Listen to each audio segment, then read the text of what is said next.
네, 스가랴서 11장 1절에서 11절의 말씀입니다. 읽으면서 저도 좀 헷갈렸어요. 이게 도대체 뭔 말인가 싶어서. 이런데, 묵시는 항상 상징적으로, 그리고 예언적으로 해석을 해야 됩니다. 그걸 항상 생각을 하면서, 스가랴서에 우리 이제 주일 오후에 원래 했어야 되는 걸 못했잖아요. 근데 어떤 내용이나요? 스가랴서 10장에는 이제 목자들이 처벌받고 진정한 지도자가 세워지고 자기 백성들이 회복될 예언이 먼저 나옵니다.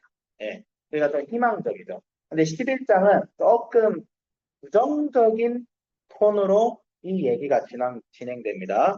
1절부터 3절은 뭐예요? 뭐 바산의 백향목, 뭐 잣나무, 백향목, 상수리나무 이것들이 쓰러지죠. 큰 나무들이에요. 큰 나무들이고 굉장히 아름다운 나무들이고 뭐 우리나라로 치면 거의 뭐 이제 막 한 100년, 200년 된 막 소나무 같은 그런 나무들인데 쓰러진다. 이것은 어떤 상징이죠? 바로 인간의 자랑이 없어진다는 거죠. 영화로운 것들이 쓰러졌다. 어린 사자를 물지는 소리가 나면 요단의 자랑이 쓰러졌습니다. 자랑하는 것들이 쓰러지는 거예요. 네, 자랑하는 것들이. 그러니까 부정적으로 스타트를 끊습니다. 자랑하는 것들이 쓰러졌다. 도대체 왜 그럴까요? 그랬을 때 4절부터 14절이 좀 이어지는 내용입니다. 하나의 스토리 라인으로 이어져 있는데, 잡혀 죽을 양떼를 먹이라 이런 얘기입니다. 근데 이 잡혀 죽을 양떼가 어떤 양이에요? 사는 자나 파는 자나 다 자기 유익을 위해서 팔고 그 다음에 이 양떼를 먹여야 되는 목자들이 양떼에 관심 있어요? 불쌍히 여기지 않는 상태인 거예요. 그래서 여호와께서 내가 불쌍히 여기지 않겠다. 이 땅 주민들을 불쌍히 여기지 않겠다.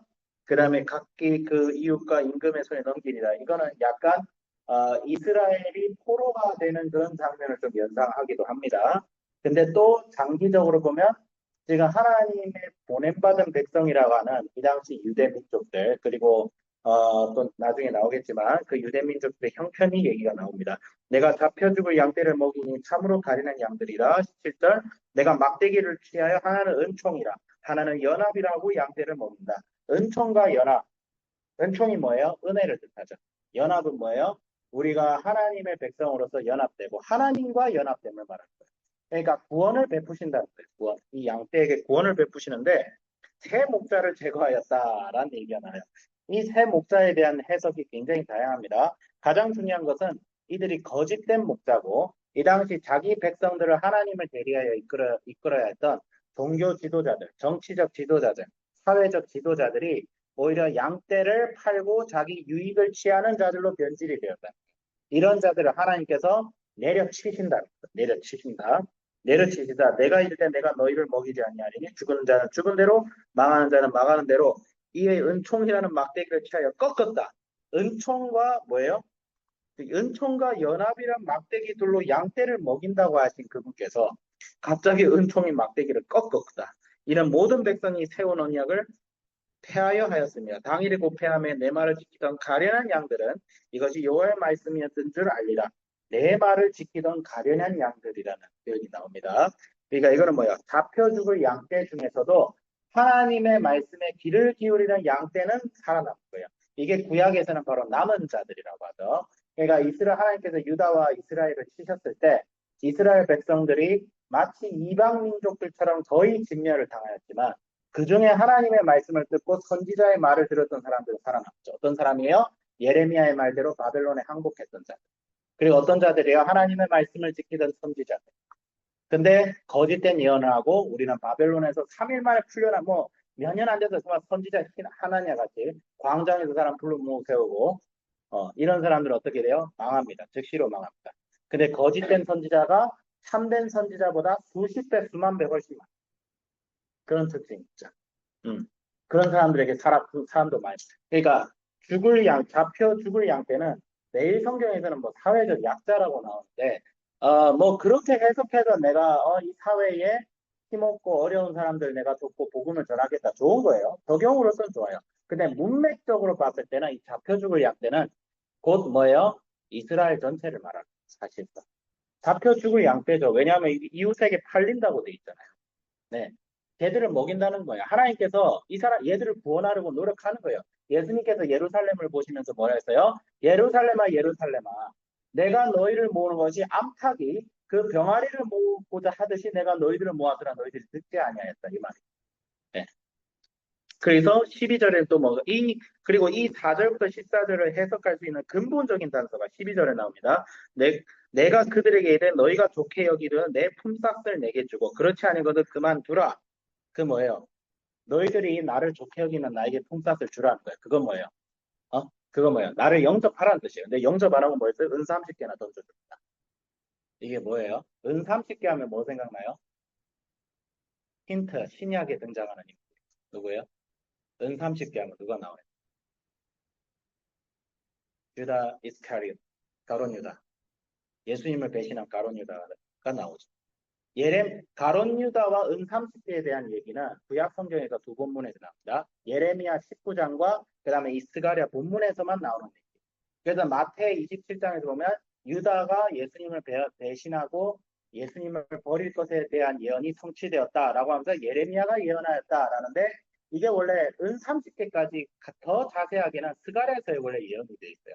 그래서 어떤 학자들은 봐라 성경에 오류가 있다. 스가랴가 인용한 것을 스가랴의 말씀을 왜 예레미야가 인용한 것이냐라고 또 시비를 걸어요. 근데 학자들은 원래 시비를 좀 걸어야 돼요. 그래야 학문이 발전하니까 좋은데 이것은 어떻게 볼 수 있냐면 예레미야는 선지자의 대표이고 스가랴는 예레미야 부인이에요. 그러니까 스가랴의 말씀도 예레미야의 말씀을 인용하고 영향을 받아서 하나님의 영감으로 쓰여졌다. 이렇게 해석을 하면 예레미야가 선지자의 대표성이 있기 때문에 그렇게 예레미야가 얘기했다라고 인용을 했다고 해석을 할 수 있어요. 그러면 사소한 이런 신학적 이슈는 제외하고 그럼 뭐예요?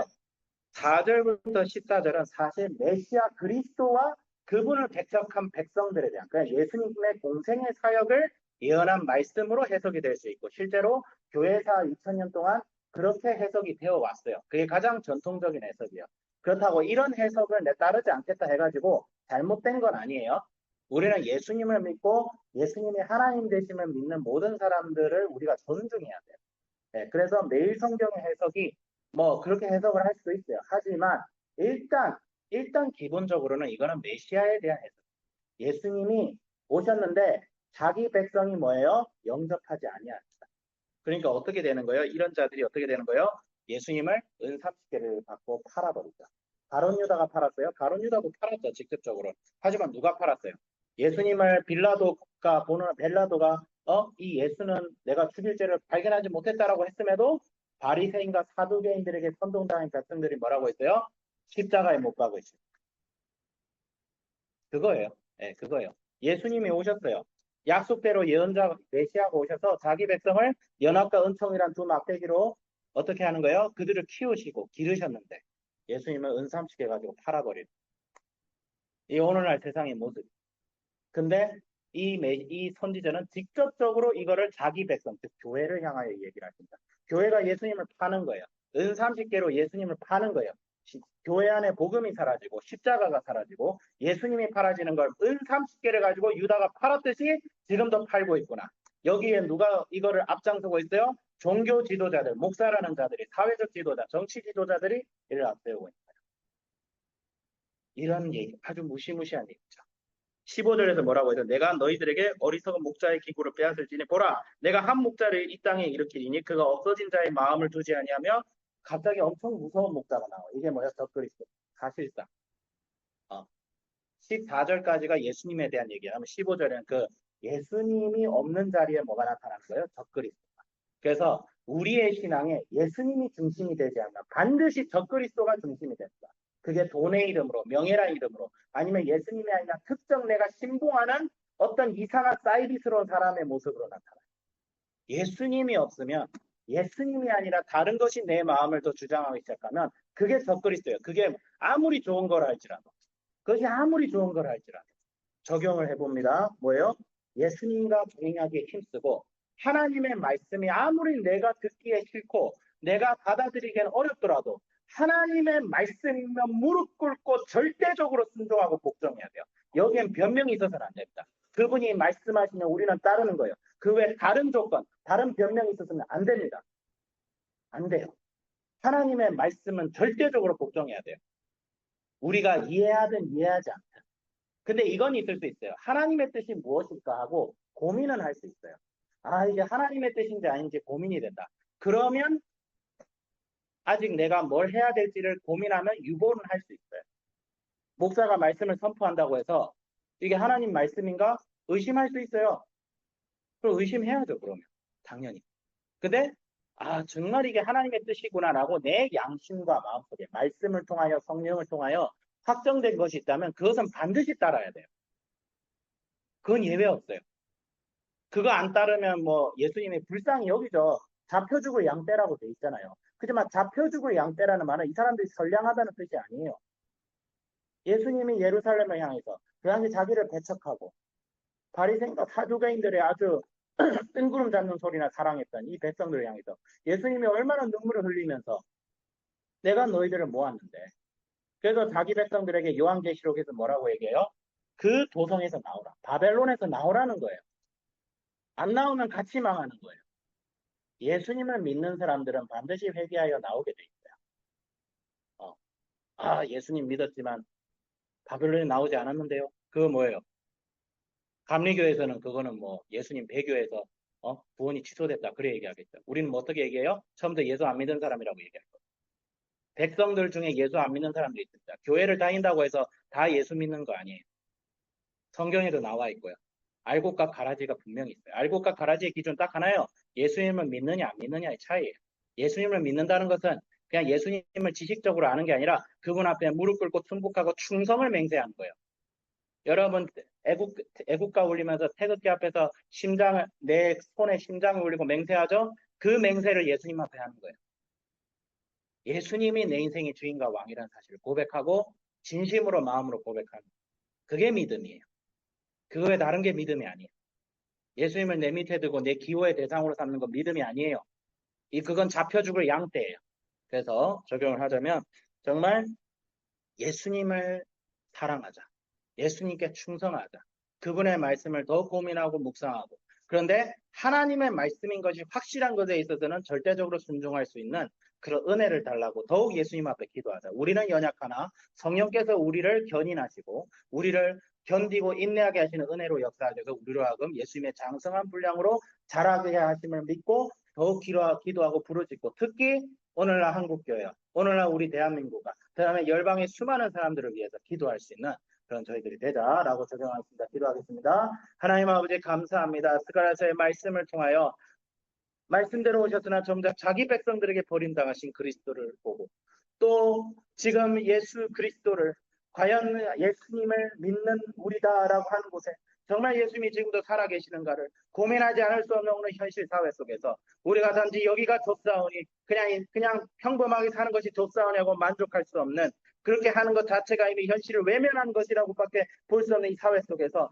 정말 우리 자신부터 예수님으로 인해 변화가 되어지고 개혁이 되어지고 운동이 되어지고 예수님을 닮아가는 예수님의 놀라운 사랑 속에 연합과 은총의 막대기로 다스림을 받는 그런 하나님의 말씀을 듣는 양들이 되게 하여 주시옵소서. 저희들이 되게 하여 주시옵소서. 당신의 은혜가 절대적으로 필요합니다. 주님 함께 하여 주시옵소서. 감사드리며 예수 그리스도의 이름으로 기도드립니다. 아멘.